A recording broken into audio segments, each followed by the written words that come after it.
1 2 3।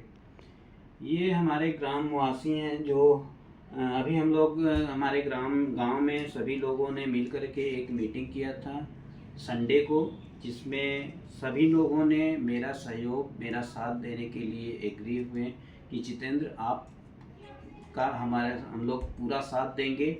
आप इस मुहिम को, ये अंडरपास जब तक नहीं बन जाता, आप इस पे लगे रहिए। आपको हम लोग किसी भी प्रकार का अगर सहयोग की ज़रूरत होगी तो हम लोग देंगे। और हमारे गांव के सभी बुजुर्ग, बच्चे, महिलाएं, सब लोग इकट्ठा एक सुर में बोल रहे हैं, जितेंद्र आप बस लगे रहिए, हम लोगों पे आपका पूरा भरोसा है और आप ही कर सकते हैं, ये अंडरपास बनवा सकते हैं। और इस काम के लिए पहले तो जब मैं जुलाई में स्टार्ट किया था इस काम को, तो मुझे नहीं लगा कि मैं इतना बड़ा काम कर पाऊँगा। और इतना अब तक भी जितने भी काम किए वो सब सही हुए हैं सिस्टमेटिक ढंग से। वो सिर्फ इसलिए हो पाया कि हमारे गांव के सभी बुजुर्गों का मेरे पे आशीर्वाद था, मेरे पे विश्वास था। और जुलाई में मैं जब स्टार्ट किया था ये काम, तो मात्र मेरे साथ 2 लोग खड़े थे, 1-2 लोग। फर्स्ट पहले तो मैं जब बोला गया मेरे से, तो एक कुमार शास्त्री हैं, दयाराम शास्त्री, और एक विश्वजीत, जब ये दोनों लोग बोले, गांव में तो घूमते थे तो पता चलता ही था, लोग बोलते थे कि जितेंद्र आप इस काम को करवाइए, आप देखिए डेली कोई ना कोई घटनाएं होने से बच जाती हैं। तो जब विश्वजीत जी और दया जी मेरे से बोले कि इसको देखिए, बार बार गाँव में तो पूरा शोर हो गया है कि ये रेलवे अंडरपास बनने वाला है, तो इसको थोड़ा सीरियसली आप लीजिए।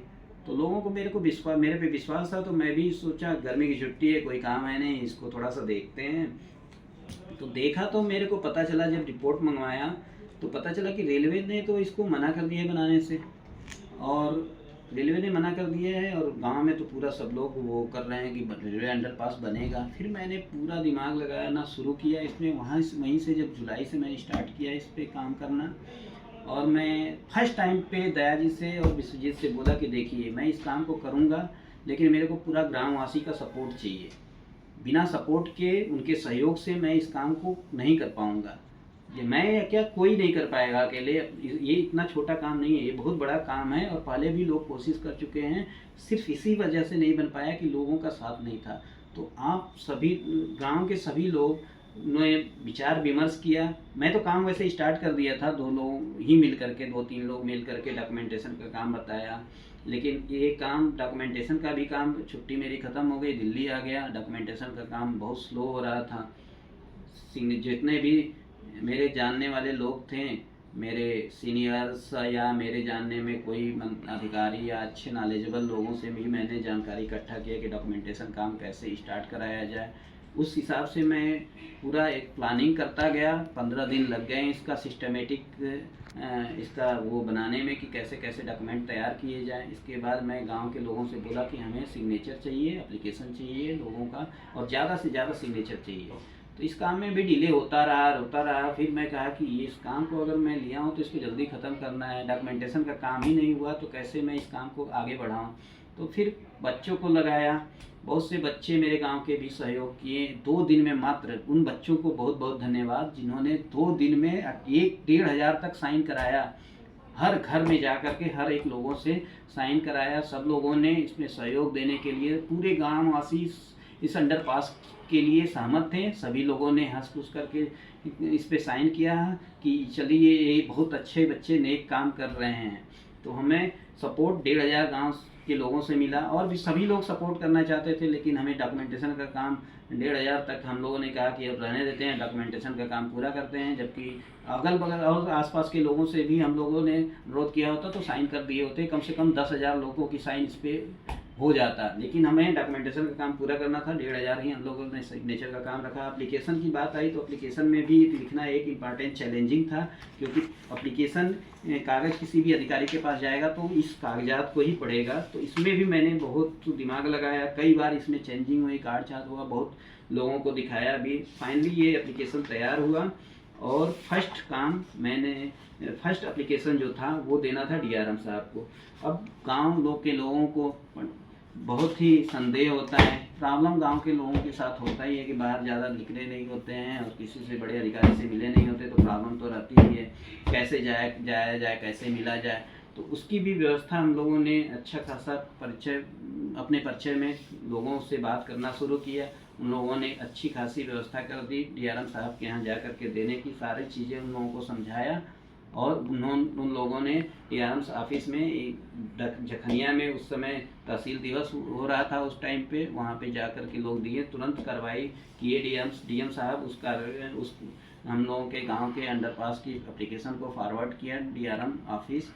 और इसके बाद सेकेंड एप्लीकेशन देने का जो प्रोसेस में था कि हम लोग डीआरएम साहब को के यहाँ भी दिया जाए। तो मंडे को दे करके डीएम साहब के यहाँ है। मैं बोला कि इस काम को जल्दी से जल्दी ख़त्म करना है, जो फर्स्ट स्टेप का है एप्लीकेशन देने वाला काम, ताकि हम लोग और भी चीज़ें इसके बारे में सोच सकें, आगे क्या क्या कर सकते हैं इसके बारे में। तो एप्लीकेशन तो रेडी हो गया था, डीएम साहब के यहाँ दे दिया गया था। इसके बाद डीआरएम साहब के यहाँ भी प्लानिंग शुरू कर दिए।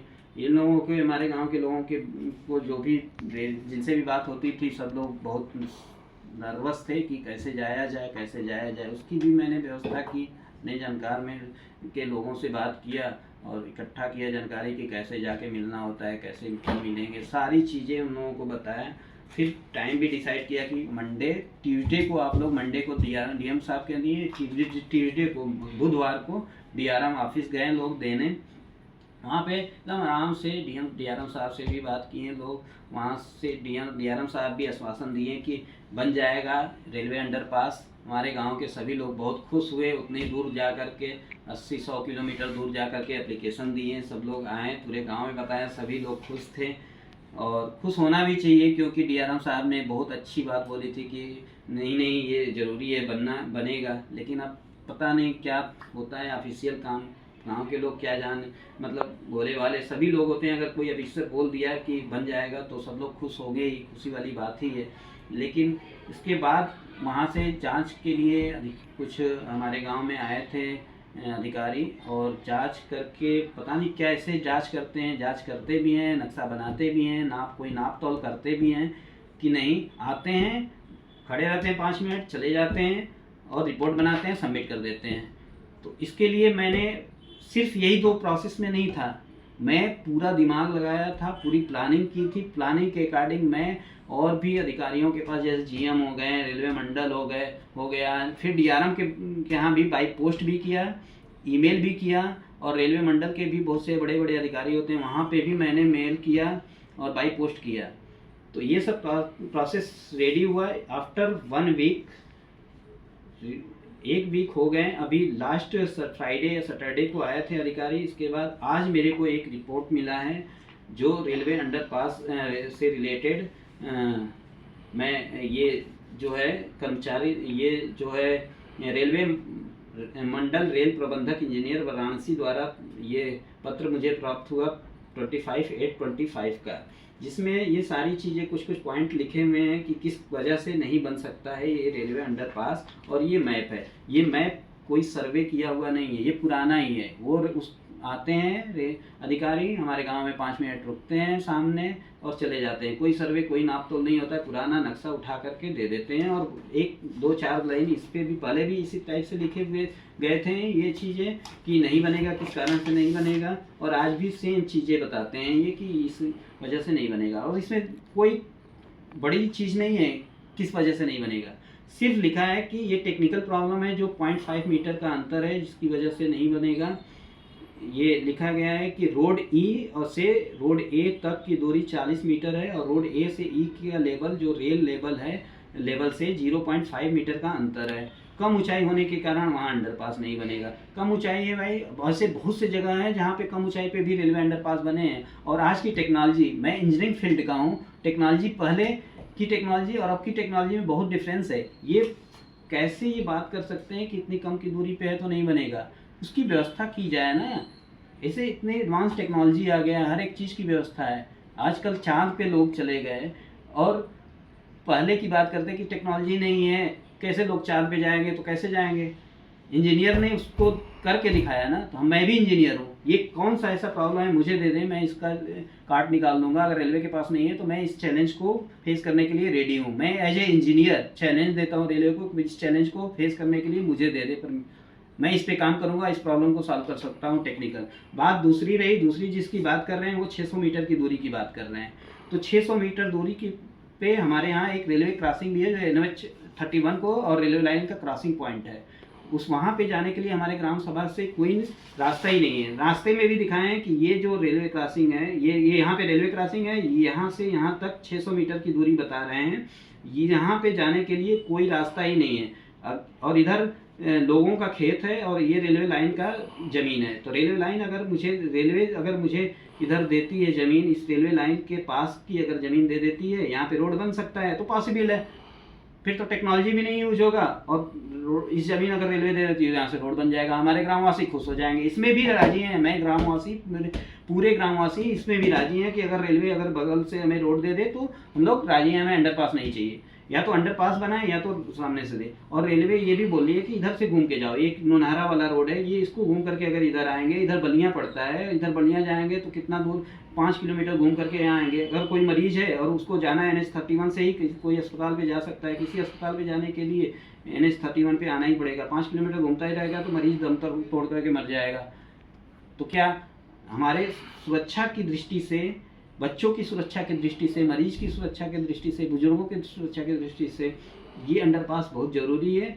या तो 2 ऑप्शन करें, या तो हमें ज़मीन दे दें रेलवे, या तो अंडरपास बना दें, ये ज़रूरी है। और थर्ड पॉइंट ये लिखा गया है कि हाँ 2 पॉइंट हो गया, और तीनों पॉइंट डिस्कस कर चुका हूँ। एक 5 किलोमीटर दूर जाने की बात कर रही है रेलवे, 600 मीटर दूर पे वो है रेलवे क्रॉसिंग, जहाँ पे तो कुछ है ही नहीं जाने के लिए रास्ता, जबकि बोल रही है रेलवे की जाते हैं, तो जाने के लिए कोई रास्ता नहीं है। ऐसे ही लोग पैदल जाते हैं, साइकिल से जाते हैं, जब सूखा रहता है तो वैसे ही खेत में होते हुए जाते हैं, कोई रोड नहीं है। वहाँ पे जा करके रेलवे इंक्वायरी करे, वहाँ पे सर्वे करे अच्छे से।